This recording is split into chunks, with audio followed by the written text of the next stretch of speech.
Welcome, everybody, to Troubadour Talks. Today, we're going to be having a conversation about the narrative of the life of Frederick Douglass. Not just his life, but also the book that he wrote, the Autobiography, the narrative of the life of Frederick Douglass. And I have with me Jesse McCarthy from MontessoriEducation.com. Now, I wanted to say thank you, Jesse, for reminding me of this book. This is one of those books or this series that I think pretty much everybody in America, every public school kid read at least some packet of it. I don't know if you remember those packets we used to get in school. And I know that we used to, every spring you had to throw away all the stuff. I know that some of those packets, one of them or, throughout, whether it's history or literature class, we got a packet of at least a portion of this work from Frederick Douglass. It was one of those things. Yeah, I wonder if that is the case. And I know what you're saying, because you'd get this little clip or this excerpt within your book. And unfortunately, that's sad given Frederick Douglass's just brilliance in the way he describes things. But yeah. No, we should read the whole thing. It should have been something that we read the whole book. But I want to say thank you for, reminding me to read this again, because I hadn't read anything like, or read Frederick Douglass since, my K through 12 education, quote unquote education. So before we go into the story of this narrative, why it exists, why Frederick Douglass wrote it, what it's about, if you could just real quickly tell us a little bit about yourself and Montessori education and what you're doing over there, and then we'll hop into it so people know who you are. Yeah, sure. So I started as just a relatively traditional school teacher, 4th through 8th grade. I say relatively because I think we were doing some unique stuff in content and how we were teaching. But generally speaking, it was children in desks. I was up at the front teaching. Had a blast, but over time realized, there's this Montessori classroom down the hall. And Kirk, you were at the school at some point. We were colleagues back then, but down the hall, there was like this 3 to 6 year old classroom. And I'd go sit in there and start to see, wow, these like 3 and 4 and 5 year olds are more independent than like 13, 14 year olds in the class. And I was like, something's not right. And not to discredit the 13, 14 year olds. A lot of them were more independent than I was in my early 20s. You know what I'm saying? So, So I started to kind of get more and more interested in Montessori, and then, eventually got trained, became a head of school, learned a lot more about children, what drives them, what drives us as adults. Eventually helped to kind of build a bunch of Montessori schools where I was originally teaching. And then I jumped off and did my own thing, MontessoriEducation.com, where I speak and write and help schools really to develop themselves in Montessori. And I don't want to go into a full-on song and dance about Montessori, but I work at MontessoriEducation.com, and you can learn a bunch there. So, just so I don't know if I told you this before, but a lot of the people that go to Troubadour are educators or stay-at-home moms or dads. Like that's a lot of the people that, like I'm doing the Literary Canon Club, and we have 3 parents, 2 stay-at-home moms in the first group of 8 that we're doing. And so, I mean, I like working with those individuals.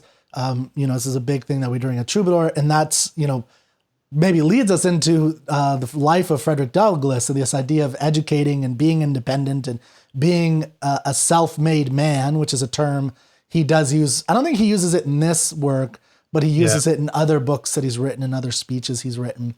But before we, I wanted to ask why you chose this book and why it's important to you. But before we do that, I'd like to give everybody a kind of overview of the story. It's actually not a long book. I mean, just so people, if you are watching this, it's pretty thin in the version I have. If you're listening to this, I think it's like, this version is like 50 pages. Now the pages are pretty big. So it's a lot of text, but it's really not that long. It takes like, 2 hours, 2.5 hours to read, I think.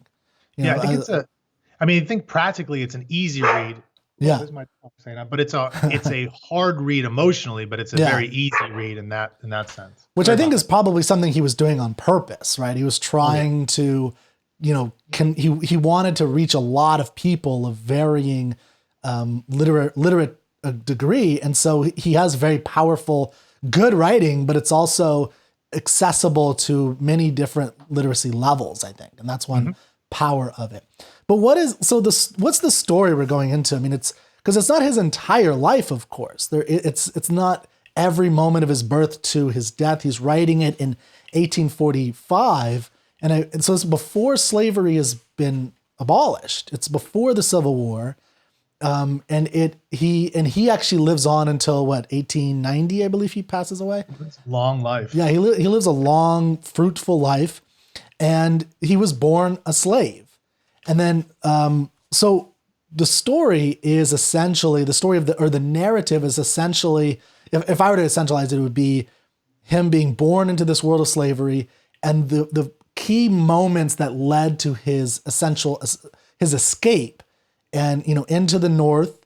And he doesn't talk a lot about the Underground Railroad at this point, which I think is really important. In fact, in the story, he actually kind of says that it's not a big deal, which I thought was interesting. Like, because we find out that later in life that it was a big deal to some degree, that he was a part of it. And I think it's because he was trying to, this goes to the nature of the story, that he was trying to really engender the movement of abolition. And he thought of it as a tactical thing. And that's what I think is part of the interesting in reading this is as a historical document. It's like, not only as a piece of great literature, but this is him trying to really inspire people to take actual action, to uplift Black slaves at this time, and to, do what's necessary to engender a movement. Yeah. And what I would say is, so, I mean, I taught history for years to 4th through 8th graders. So I'm always very careful just because of how much I realized I was super ignorant. And I'd go, oh yeah, I think I know this. And then you start to research independently and you realize, wow, I don't know anything, that type of thing. Obviously when you start to really research things, you begin to really know something. So that I don't know anything disappears. But I'm raising that because with Frederick Douglass, I'm not in any way an expert on the history of Frederick Douglass. I know that he wrote different versions of this as time went by. So, to think of Frederick Douglass at this time when he first wrote this versus the more mature Frederick Douglass, which is, he might be much more purposeful, deliberate in the beginning. He's writing his life. So, I don't want to get into, or I'd be careful about getting into like exactly historically what he was trying to accomplish and so forth. I would say that you're kind of a summary of it. This man born into slavery, and it's kind of like, here is my rise out of the hellish world of slavery.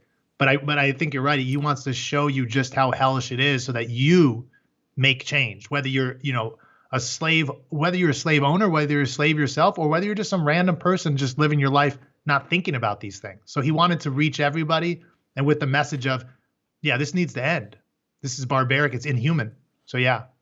And he didn't pull back his punches in terms of the language that he uses. Yeah. For instance, one of the many moments that stuck out to me was the moment where he goes to, I don't remember exactly where the location is, but he goes to a new family that owns him when he's a slave. Yeah, the Alds. Is it the Alds, where they're a little bit nicer, right? He talks about the wife is nicer, wife is a little bit nicer. And it struck me as how he wrote this and I don't remember the exact quote, but is essentially the corrupting power of owning slaves. And it reminded me of the Socrates quote, or the Socrates idea or question: is it worse to have an evil deed done to you, or is it worse to do an evil deed? And I think it's, if we don't stop to think about it, it's obvious that it's worse to have it done to you. That's what that's what a lot of people would say. Obviously, I don't want to be whipped like Frederick Douglass was whipped. That's horrific, and that's an evil that's done to him. Let's stop thinking. But I think what Frederick Douglass does in this narrative, and what is worth thinking about, is the evil it does to the individual doing the whipping. So this is a corrupting influence of the soul, not only of the Black slaves in this case, but also of the white slave owners. And so it's good for nobody. There's no amount of good in it. And it's evil at its core, not just because, again, it's obviously evil to harm another individual. And I'm happy you're raising that, because I think today in our culture, for sure, there's this sense that,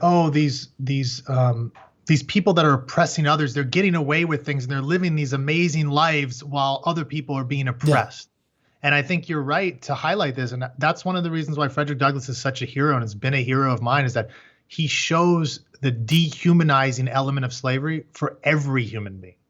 So and I think you're completely right. And with Miss Ald there, I mean, it's horrific because he says something like this, I finally found a white woman that was just different. She was like this angelic being. And then, as you say, slavery corrupts her to the point when she becomes this hard-hardened like soul, like this, how he described, I forgot the wording he uses, but she becomes like a devil. Yeah. And she was a beautiful, caring human being before slavery corrupted her. So, but yeah, I think you're right to say, listen, it turns people bad, it corrupts everyone, but to be a slave, to be whipped, to be, as Douglas describes here, literally shot point blank in the head, that's a lot different than, me having to deal with slavery in my society. And it's kind of, I have to see this bad stuff. In reality, it's worse to be a slave than to be a random person who happens to be living during the time of slavery. That's my personal view. Mm-hmm. But it does corrupt everyone in that way. So, yeah, I think the purpose of the question is to make you just stop and think about it, not necessarily to agree that it's worse to be the slave owner in that sense. I actually found the moment I think you're talking about with her changing. This kind heart had but a short time to remain such. The fatal poison of irresponsible power was already in her hands and soon commenced its infernal work. That cheerful eye, under the influence of slavery, soon became red with rage. Yeah. I was like, and that voice made all of sweet accord change to one of harsh and horrid discord. And that angelic face gave place to that of a demon. And, it's beautiful language. I just want people to kind of get a sense of the language. It's because this is just one moment. He doesn't just state this as like, okay, she became evil and that's it. He does describe, and this is one of the values, the literary values, he describes the transition of how she was very helpful and how she taught him his ABCs. She was the one who taught him his ABCs, which we could talk about in a minute about how, what that did for him as a human, as a man. But then when her husband started pointing out things like, hey, doing that is a really bad idea because it gives the slave it gives the slaves thoughts, basically, and that they can then become free and they'll become belligerent and they won't answer your orders. Because there's something, and this is one of the evils, again, of the slave owner side as well, or the whole system, I should say, is that people recognized that the critical thing to do with slavery and owning slaves was you had to keep the slaves down. Mm-hmm. Like you had to, and this is true of all slave societies, I think, to some degree, is, slaves have existed for all of time, but there's always been, you have to keep the slaves down. Otherwise there's going to be a revolt, right? You're going to have once they realize that they can bind together, that there's 7 of them for one of you. Once they start realizing that and they start coming together and they organize, it's all over. And I think every slave society kind of understands that, and it's built into their structure and it's kind of in their code, in their culture.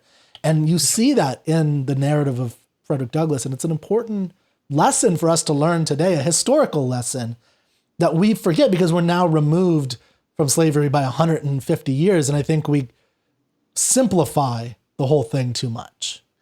Yeah. So 2 things jump out. One, just a very practical note, is one of the reasons I said, you were asking me, hey, do you want to come on and do a book? And, we were joking around because Kirk gave me all of these different books. And then I'm like, well, let's do this one. And it was none of the ones that was on Kirk's list. But I didn't just choose it because I love Frederick Douglass. Like Anne Frank's another hero of mine. And I didn't choose her work. I chose Frederick Douglass because he does have a poetic sense about how he writes. That's what I thought. Mm-hmm. So I thought this is fitting for you because you like to focus on poetry and how people communicate.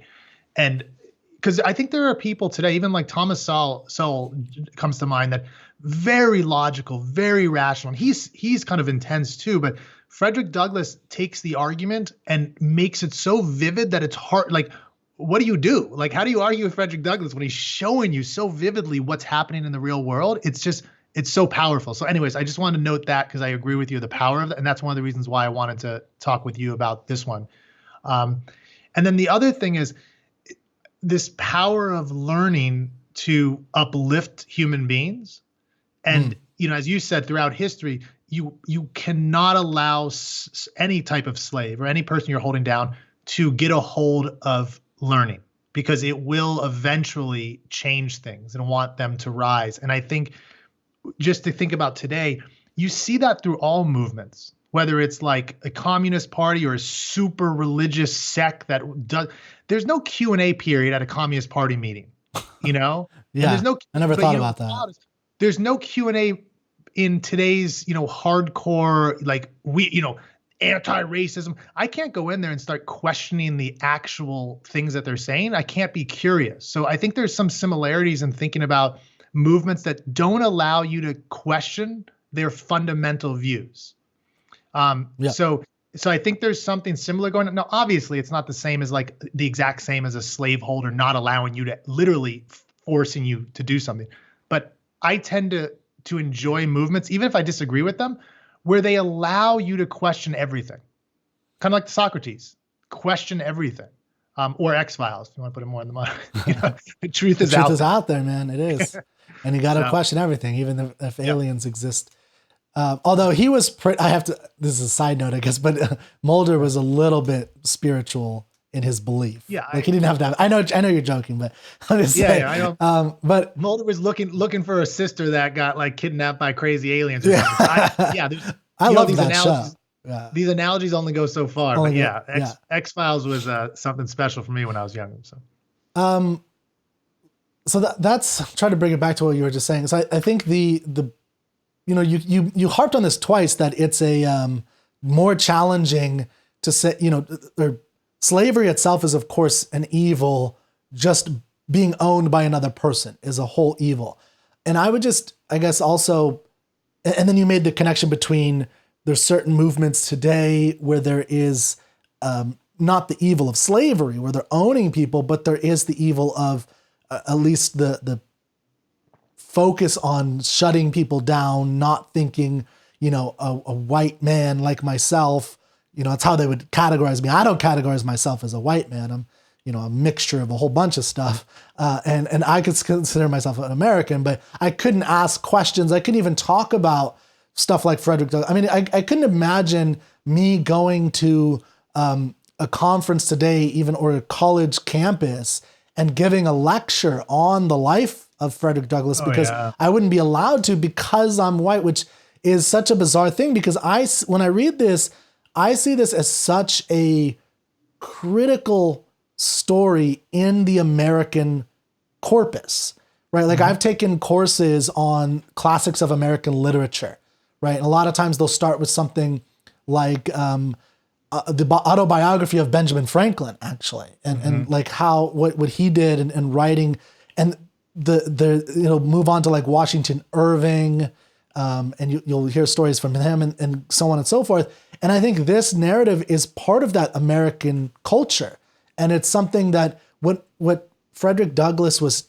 teaching us, and what he's showing everybody of all colors in here, is the story of slavery to freedom. And not even just the literal slavery that he went through, but just even metaphorically, any kind of enslavement to the ideas of other people, to the inclinations of other people, the pressure from other people into independence. And that story is a critical one for all of us to learn. And he, there's a moment in here which is almost biblical. And he has, when you were talking about like the language thing, and how part of it is his rhetorical style is very morally infused with a biblical language, like the demonic face, poison. It's not like, which isn't literally true. It's not like she literally it's very metaphorical and powerful language, which I love. It's great because it makes his viewpoint very powerful. But there's a moment where he talks about he is attacked. He is working out, I think, in the field somewhere, and he has like heat stroke or something. And he basically, he's like vomiting and falling down to his knees. And the slave owner, the overseer that he's at, is a person that I think it's Ald, and you'll have to remind me, but one of his slave owners passed him on to in order to train him better, in order to break him down, specifically to break him down. That's what this particular overseer is good at. If you think about like, breaking of animals, I mean, that's what this guy was trying to do is not break an animal, but turn them into an animal, I think is what he was trying to do by beating them randomly, for no purpose, sometimes because it was no purpose, right? Like he talks about that. So Frederick Douglass is collapsed. He's been overworked for days. He has a headache. He's vomiting, and the overseer cracks him in the head, right? And he hits him. And then Frederick Douglass walks to he somehow makes it 2 miles to his actual slave owner and begs him to help him.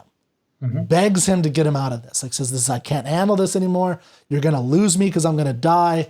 And the slave owner sends him back. When he goes back, and I think this is like a critical moment in the mind of Frederick Douglass, at least in this narrative, this version of the narrative, he fights the overseer, physically fights him. And they fight to a stalemate. And that's when he realizes that's like when it really pivots in his mind. You must take control of your own life. You cannot go to your master. You cannot go to your friend. Nobody can do it for you. You have to fight your own fight. You have to go out there and earn your own freedom. No one will do it for you. And that to me was just such a powerful literary moment.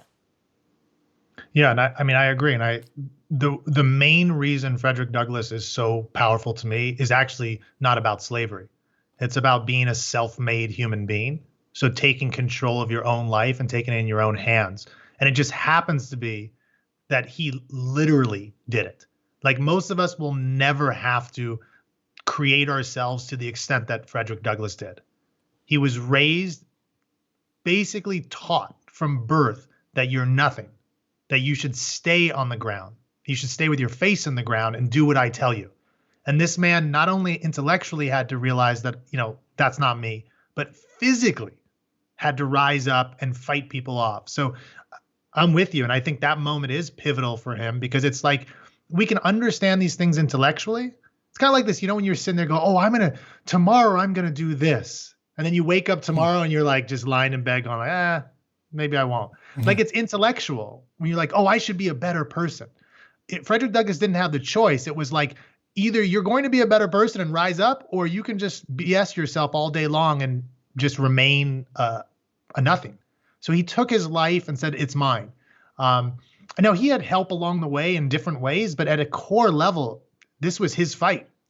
So I think you'll even see, which one thing I love about Frederick Douglass is, and you're hitting at this by saying this is almost broader than slavery, is that he doesn't just put down his slave owners. He puts down, he shows that some of the Africans that were slaves were holding each other down. Yeah. And it's just a part of the whole system. So at some point you need to say, I'm not going to be a part of this system. I'm going to change my own life first. And that's another thing. It's my life. He didn't, Frederick Douglass didn't say, I'm going to fight this guy off because I want to end slavery. No, I'm going to fight this guy off because I don't want my life like this. Yeah. And I think that is one fundamental with him too, is that today everybody wants to save the world. And then you look at their own lives and it's a big mess. It's like, I don't want to be around this person. They're a mean person. They're an angry person, but they're going to save the world for us. Yeah. So Frederick Douglass says in the first part, it's not about ending slavery. It's about, I don't want this anymore. So anyhow, and you have to come to that yourself as part of what each slave has to come to it. And I think what he's railing against in this narrative, now I haven't read a lot of his other works, so I don't know other things. I've listened to some courses or some lectures about him, but I want to read some of his other things because he wrote a lot about self-made. I did read, I don't know if you've read this, what is the 4th of July to the slave. That's intense. Right? That's an intense, that should be required reading for every K through 12 student. It's so good. And it gets to the spirit of what America really is, right? What the essence of it in his view is, and why you should fight. Like I did read something about he gave 9 reasons apparently for why the black slave should fight in the Civil War, or why the black man should, and none of them were because of a duty to the country. Because he says, you don't have no duty to this country. This country has done nothing for you. But he gives these reasons like, it'll build your self-esteem for yourself. You'll be fighting for the thing that you do want one day, things, I don't remember all 9 of them, but those kinds of ideas. And I think that's just such an important lesson for all of us to say. And then you were mentioning the other slaves bringing each other down.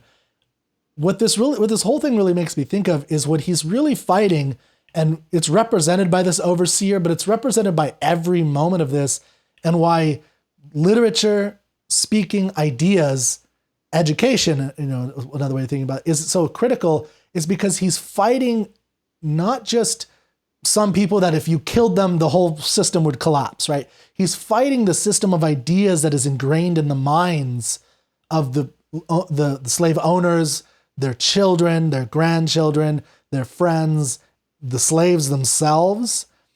He has a moment in the narrative where he talks about how slaves would often get their value from their slave owners. And so they like, my slave owner has done this, right? Yours isn't that good. And which is a really, weird thing, but you can understand why that would happen though. And if one of the hard things about literature is putting yourself in there and accepting the world, even if it's sometimes horrific.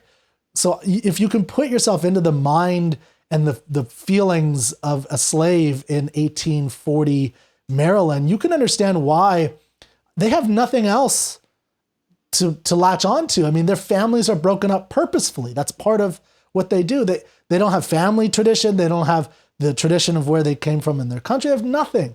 So the only thing they can latch onto to get any kind of value, which is essential to existence as a human, is that they're masters, which is what their masters want. This is the, quote unquote, horrific brilliance of this kind of system, is that they do that.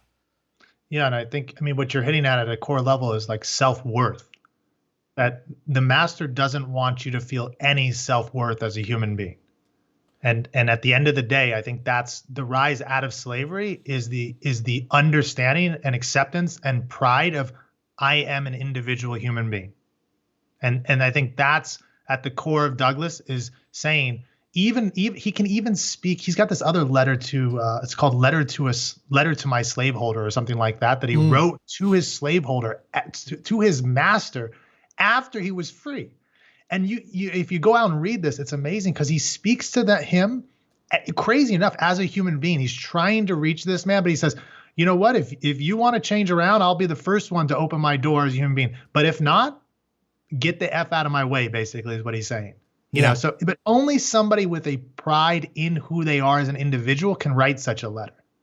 So I think you're right to emphasize the fact that, this is about developing a person's individual self versus, oh, I'm a part of this group where my master's really strong. I've got the strongest master. Your master's nothing, because it's about others. It's about I'm a part of some group or so forth. And I think, Douglass does a great job of contrasting the two. Here's a human being that I rose up for myself, versus when you're in that slave system, as you said, you've got nothing to live for. So you got to latch on to something, so it's sad.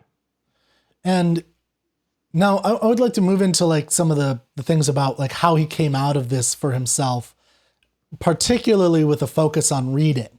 And this is something that a lot of people who have written about this particular work, the narrative, will focus on the reading, that reading played a pivotal role. He says this himself, that, there's a moment like, I don't remember exactly what he says, but something like, when I learned my ABCs and I heard my master say, don't teach that to the slave, that's when I realized that's the pathway. Like on some emotional level, he knew that because the master said, don't do this, this is a bad idea. This gave him the idea that this was a good idea for him. What the master, basically he realized the inversion of the morality that he was living in. Everything that they said was good was bad. Everything they said was bad was good for him. Right. And and I think, go ahead. You're raising that scene. I think that's another, he says it explicitly, but that's a pivotal moment in his life when the kind-hearted Mrs. Old starts to teach him his ABCs, and she doesn't think anything's wrong. Like, why would this be wrong to teach another human being? And the master's not even talking to Douglas. He's talking to his wife, and he says, as you're basically saying, listen, you need to stop this right now, because if you teach this child this, then there's no stopping him. And I think there's some line, because I wrote a little piece on this, but he said something like, if you give that N word, an inch, then he'll take a nail, which is like a yard. So like you give a little bit, just a little taste of learning, of knowledge, of that kind of Socratic, wow, this world is interesting. They're going to run with it. And so I think it is huge that Douglas as a child overheard the master saying that, and he goes, oh, there's something there. There's something really there. So I think that's huge that you're raising this point, because it's massive in his life. Well, can you tell us a little bit about that article? So the article's about the reading of him, because he learns from Miss Auld to begin with, but she does stop teaching him. So he has to figure out ways to learn how to read now that he has the motivation, right? And as teachers, motivation is so critical to us. We want to get everyone motivated, and you can only imagine have someone as motivated as Frederick Douglass at this point. Like, this guy would do anything. And so, what, maybe you could tell us a little bit more about your article. I got something fascinating with the article too, but I'll just tell you about it first. So I just wrote some article. Douglas has been a hero of mine for, years, if not a decade plus. And, since I'm in Montessori education, since I really, forget even Montessori, just working with children, it's a really fascinating tale that Douglas tells, because after Miss Auld stops helping him because of the reasons we've talked about, she starts to kind of be corrupted by this slavery, and then the husband's kind of looking over her back. Douglas starts using he wants to read now. So he's gonna read no matter what. So he starts meeting up with these boys in the street and starts like basically trading them things so that they can teach him how to read. Mm-hmm. So it's just a wonderful thing of like him using his mind and thinking, how can I get these boys to teach me? Right. Yeah. So I wrote this piece about these boys that helped Douglas along the journey. And, Douglas, I don't know what the exact quote is, but Douglas says something like, I never met a white boy on the street that thought it was a good thing. Slavery was a good thing. Like I don't remember the exact words, but children tend to they're just happy-go-lucky, and he was up north where, I imagine down south at this time, even young children could be corrupted very early and could be very vicious to slaves. So I think this was because in the north, as Douglas talks about, most people, it wasn't acceptable to be as vicious to your slaves as it was in the South. But anyways, I think kids. So just a point on that, because I think that is an important thing that he points out. And there's something, if you read Mark Twain, Adventures of Tom Sawyer, Adventures of Huckleberry Finn. Huckleberry Finn is a big racist at the beginning, but part of it is he's from the rural South. It's what he's been educated as. And the whole story is him coming out of that. That's the whole point of it, is him seeing the slave Jim, the escaped slave Jim, as a human. That's what the story I think is fundamentally about. Yeah. But I do think something about children is that as educators, when you saw them as a very young person or very young creatures, these little cute things, they don't have impressions of these kind of emotional impressions about the world. They in my experience, which is more limited than yours, they approach everything as this wonderful new thing, essentially. And so if they see, there's a video on YouTube of this little, very young, 1-year-old white kid and a 1-year-old black kid, and they just running towards each other to hug. And I think that is the general nature of humanity toward new things at a very early, it's the corrupting thing happens from parents and, and educators and church people or from TV or from other. And so it comes from the outside that corrupts the soul to hate another, especially when it comes to a human, to hate a human. Yeah. Now a kid might be but just to be clear, I think kids could be wow, why do you look like that? Right. There can be, because they're so honest. And you've talked about this all the time. Yeah, you have articles on this and go to montessorieducation.com to read. You have your articles are there too, as well as Jesse M. Yeah. There's some articles there. And I think this is, Maria Montessori talks about following the child. And I know sometimes today, because it's usually this traditional school versus super progressive. And I'm about when we say follow the child, we don't mean like, oh, everything the child does is brilliant and you should just like follow him off a cliff or something. Like it's follow the nature of a child, which is that general curiosity I think you were talking about, and that humanity. And so it's just like today people want to teach children to, not be racist, or people want to teach children to be kind. It's like, no, they need to teach us to be kind. They're teaching us not to be racist. So it's, I think we have the corrupting factor. We think, oh, we're going to come in and mold these children that can be difficult, and we're going to mold them into good people. Yeah. And it's like, no, that's not how it works. Yeah. So anyways, but yeah, so Frederick Douglass was thoughtful and said, I know these boys they don't care about my color. They just want, they'll help out. So they were reading, and, Douglass learned from them. So I think Douglass had a deep respect for humanity, including children. And I just thought, I'm going to hop on this and write something about the effect that children had on Douglass and how much he cared about them. But an interesting side note is I got so much like people saying, wow, that's so, I didn't know about Douglass. I didn't know about this. And then like one or two people reached out to me and said, you need to take this down. Mm-hmm. You need to take this article down. And I said, well, I was like, why should I take this article down? And it was because I was uplifting white supremacy by talking about how children helped Frederick Douglass to read. Mm-hmm. And I thought, wait, but Douglass wrote this. He was happy to tell the world how children helped him.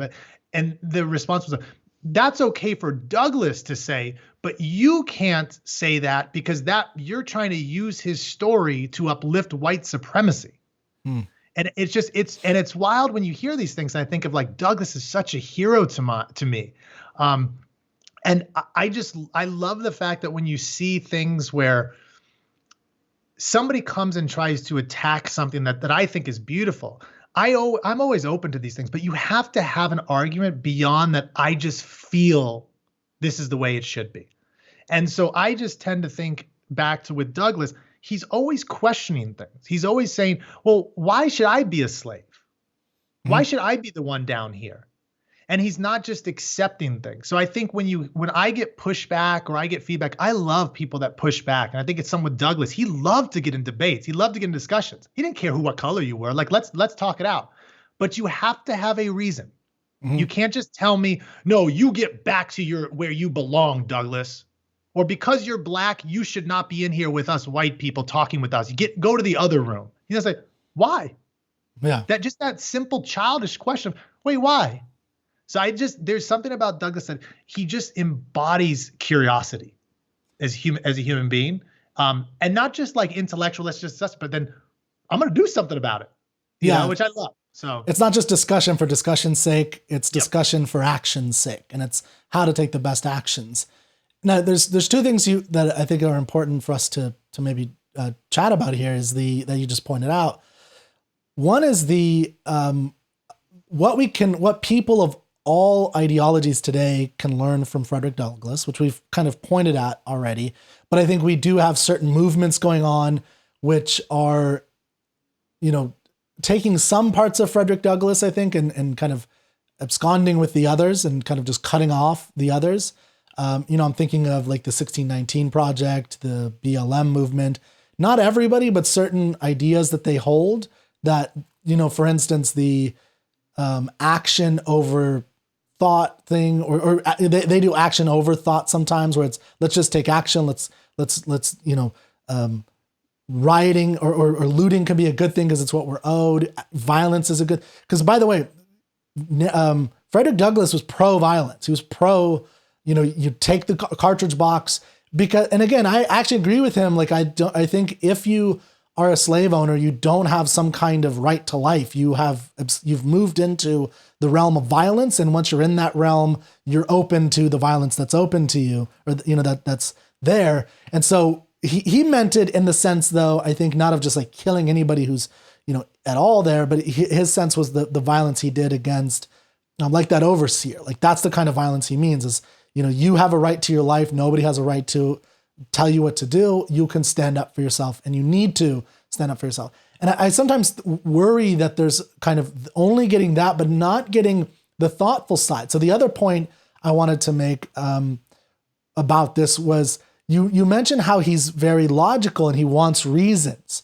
So he's very rhetorical. He's this grand orator. He's a famous orator. And we talked about his beautiful, biblical language and literary language, but it is very logical. He doesn't just have emotional language. It's also logical. There's also, like I said earlier, the transformation of a good person who, like the Mrs. Auld, who was a non-slave owner, never had a slave. She worked with her own industry. He says she always had done things for herself. She married a man, he had slaves, and then she became this demonic person, right? It's the but there's a logic to it. It's not just emotional language. This is horrible. I don't know. And it's like you're saying, he'll talk through any kind of argument. I could be wrong on this, but I was listening to a lecture on this by an individual by the name of Timothy Sandifer, a VP of litigation at the Goldwater Institute. And he's written a couple books on Frederick Douglass. And he mentioned something about how initially Frederick Douglass had a lot of reservations about the Declaration and the Bill of Rights as an actual good document. But he slowly became convinced that it was a good document. It wasn't a slave document. It was the only document possible to come out of slavery, to bring the world and America out of slavery eventually, even though it failed from 1776 to 1865 in doing that. So anyway, things for you, maybe, I don't know if you have any comments about what people can learn today, the logic, his methods from Frederick Douglass. I think what you're getting at, which is fascinating that you've kind of just organically come to it, is that Frederick Douglass is very hard to take as your man if you're a part of some movement that is like, this is the way I'm going. Because movements try to, take on Frederick Douglass as their man. Like there were a lot of old school conservatives that, Frederick Douglass was like their hero because he was a defender of, the American, the founding of America and founding documents. And they kind of just pushed away all the other stuff like you're talking about with like that, what July 4th means to the slave and so forth. They didn't really reference that. And then on the quote far left or the liberal side, they'll take Frederick Douglass and the violent aspect of Frederick Douglass. It's like we're not gonna just sit in the restaurant and not fight back if somebody punches us, like kind of like Martin Luther King style, which was the pacifism of Martin Luther King. So the modern left, they'll take those elements of Frederick Douglass and be like, we need to act and it's funny that I think the reason is because Frederick Douglass didn't care about your movements. He cared about himself as an individual. What's my understanding of the world? And I want slavery to be done.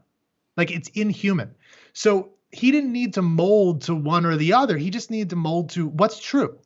So as you were kind of getting at some point, Frederick Douglass realized fully that America, the founding ideas of America are what will end slavery. The idea that all human beings are created equal or that are equal. And that is the way out in a way. But this idea that slaves should just, we'll fight our way out by talking about these things. No. If somebody's got a gun to my head and I can somehow get out of it by punching him in the face or shooting him myself with my own gun, I'm going to take action.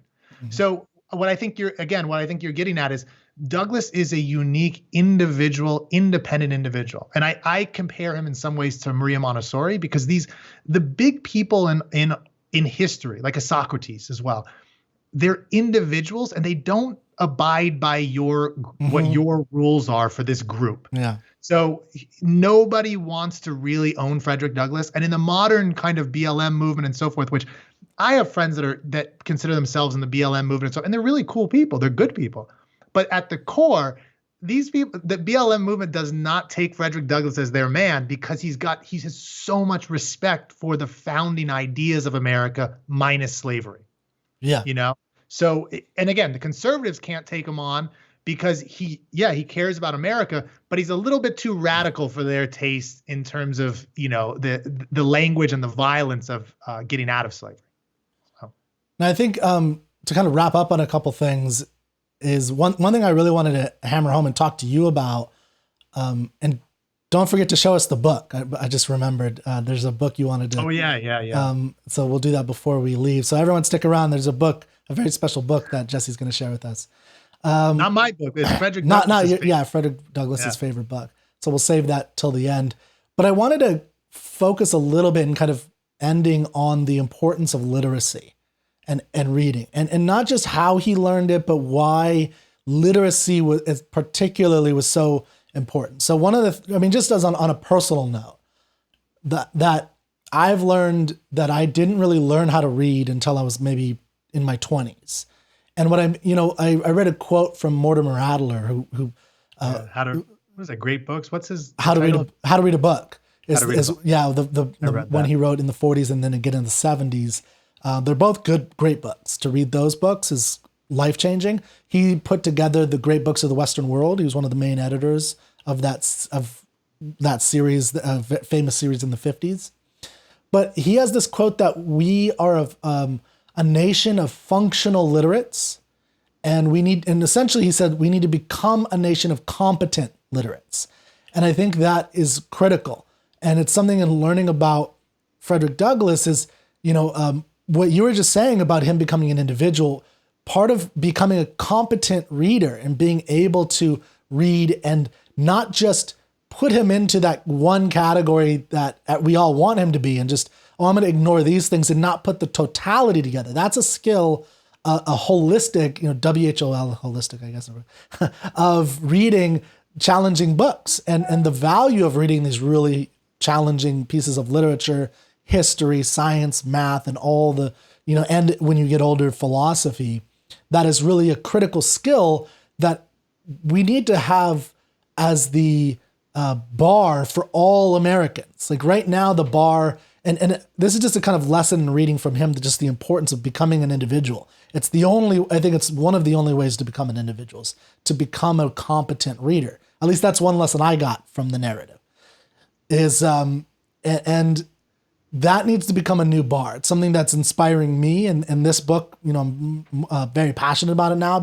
So again, thank you for putting it back into my life, because I think it's a good example of becoming a functional literate is what a lot of us, I think, are. It's just a fact. And we could talk about, it's maybe look at some of my other work, but just as an example, if you can't pick up Machiavelli or Herodotus or Shakespeare and get something out of it, then you're not quite at a competent reader level yet. And so that means there's a ton of stuff that you're not capable of getting out of it. And it is a skill that you need to get better at. And everyone's capable of doing it, but you need training. Like I needed training. So anyway, I just don't know if you have anything to add, as a Montessori educator, on the importance, because you've taught me, by the way, a lot about independence that I never thought of because of your experience with kids and Montessori. Yeah. And I'm happy you raised this, because it's a challenging idea that you're raising, because when I first started teaching, it was all about content. Like I was an engaging speaker. It never was like a super boring class or something like that. But it was more focused on these kids need to learn X. They need to read this book.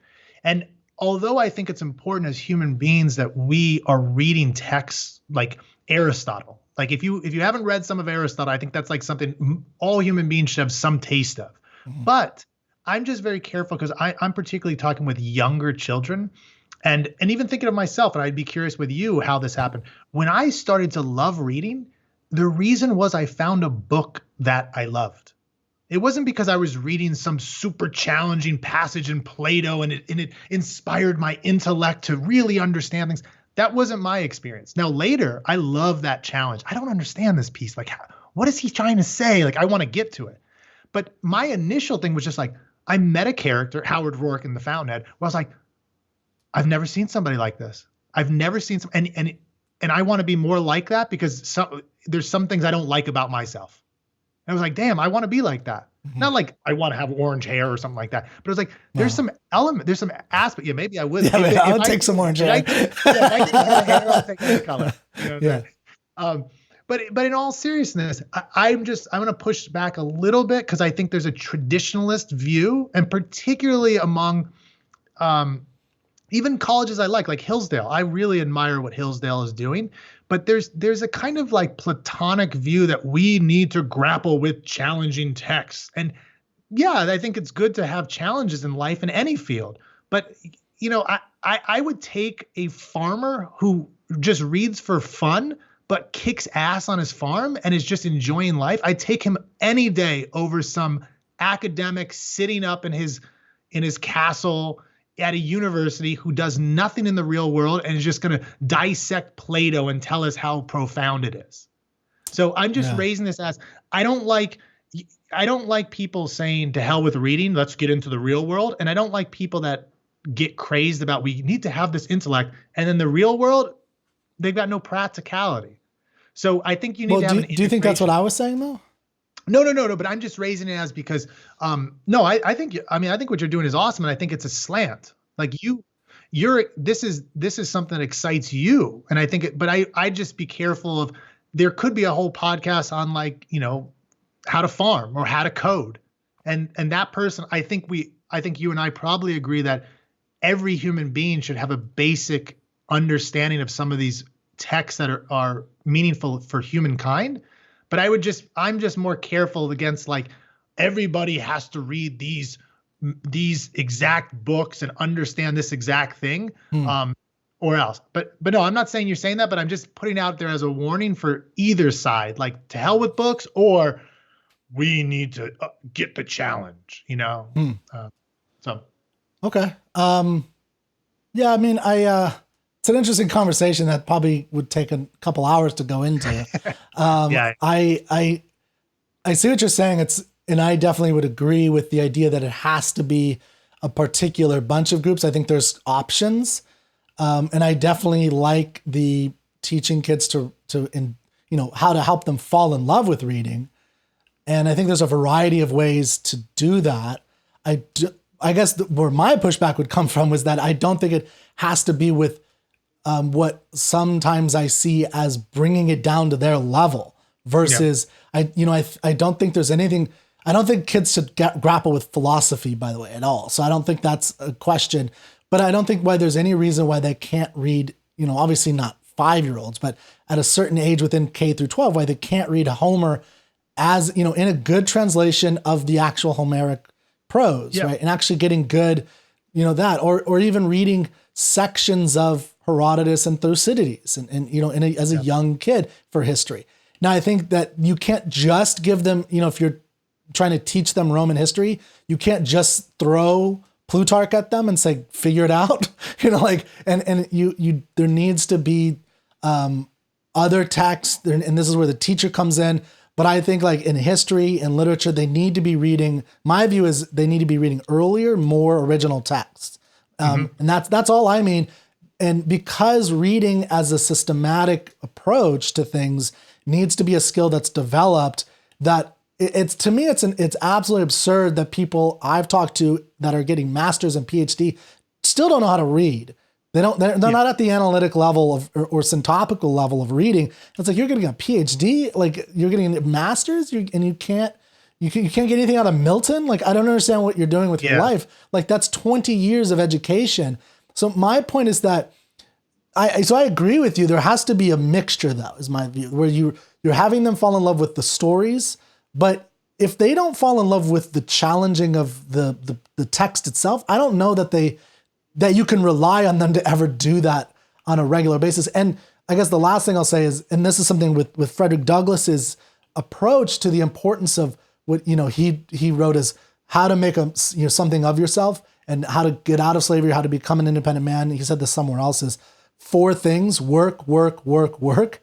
And I do think, with one exclamation for the first one, 2, 3, and 4, so he really meant it. Like work is what you have to do.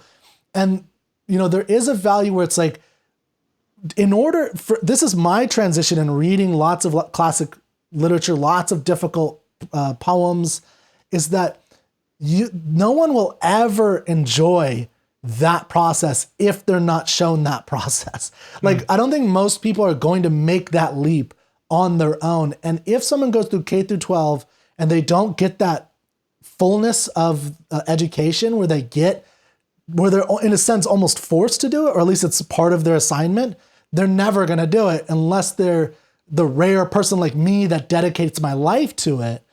So I think that's a big part of what's going to be missing in their life. Even Yeah, if they so- stop after K through 12 and they don't do it regularly, or some chunk of them don't. But I don't think that's going to so happen either. So anyway. I mean, I think you have a good slant from my perspective, and I think what you're fighting against is the dumbing down of America and a dumbing down of human beings. And what all I would say is that the way to solve that is not for a dumbed down teacher to start introducing Homer to children, because the way to do the way to do it is for teachers to actually love Homer themselves. Yes, that's the only way to do it. It's modeling. I think of like Atticus in this sense. Like he's an From ideal To Kill dad. a Mockingbird, by the way, everybody. Yeah. He's an ideal dad because he's living it. And his child is going to look at it and say, I want to be like dad.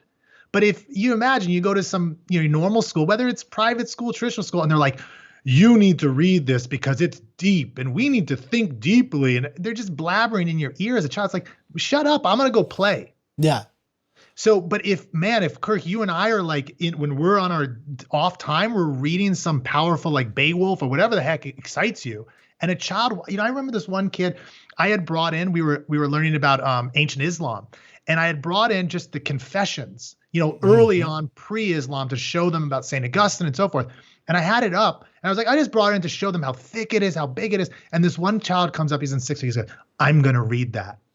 And I thought, I wasn't saying I like the Confessions. I was just saying I've read this book. It's a challenging book, but it played a lot into what we learned. I wasn't expecting a 6th grader to be like, but he took on the challenge. Yeah. So all I'm getting at, and I think, Kirk, if you were a Montessori person up here going, just let the child be free. Don't talk about any particular books. Let him choose. And I would be pushing back the other way and go, get some real literature in your classroom. Get some meaningful classical text and see maybe a child will pick that up.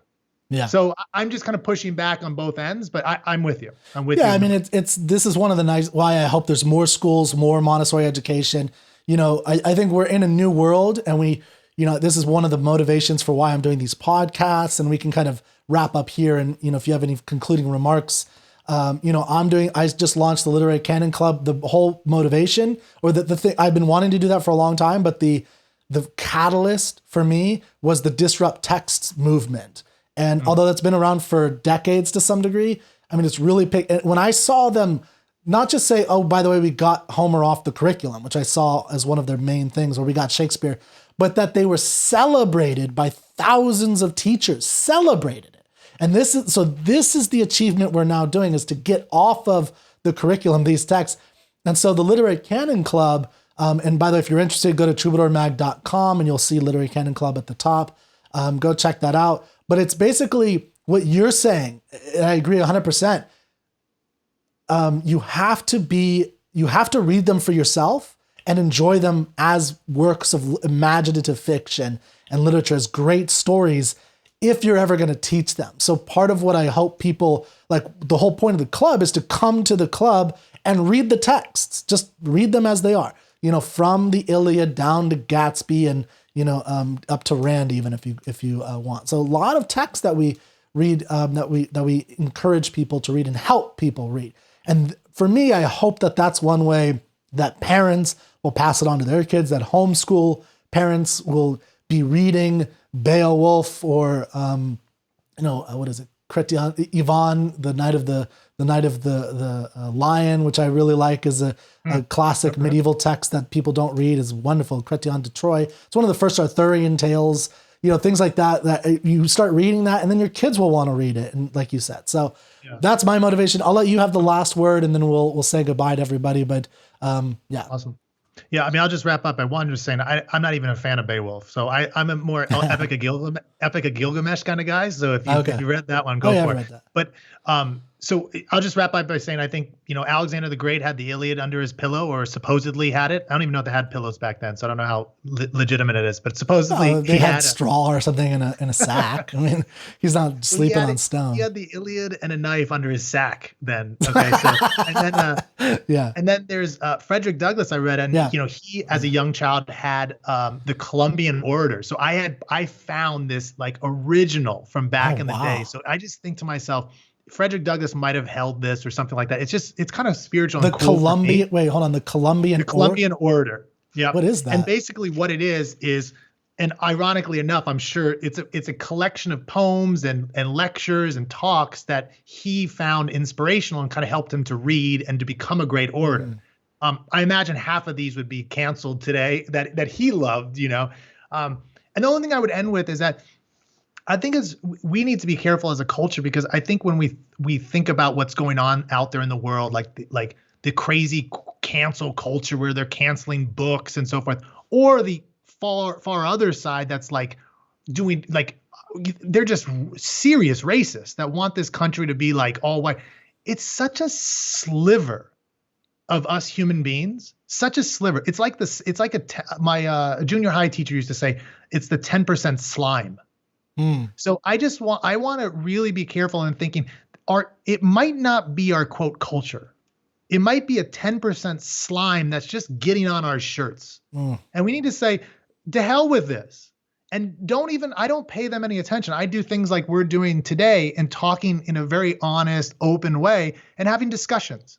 And to hell with both of those sides. That's my perspective. And let's read people like Frederick Douglass. Yep. You know, and let's hear the perspective of people that actually lived the life and did the deeds, and enjoy them, and then have these conversations. So thanks for having me on. I appreciate it, and it's always good to chat. So, no, that's a wonderful sentiment. So go visit Jesse McCarthy. You can go to montessorieducation.com to see his work. So thank you, Jesse, and thank you everybody for listening to us. And she said goodbye. Your dog said goodbye too. And maybe I'll bring my dog. No. And everybody, thank you. Go read The Narrative of the Life of Frederick Douglass.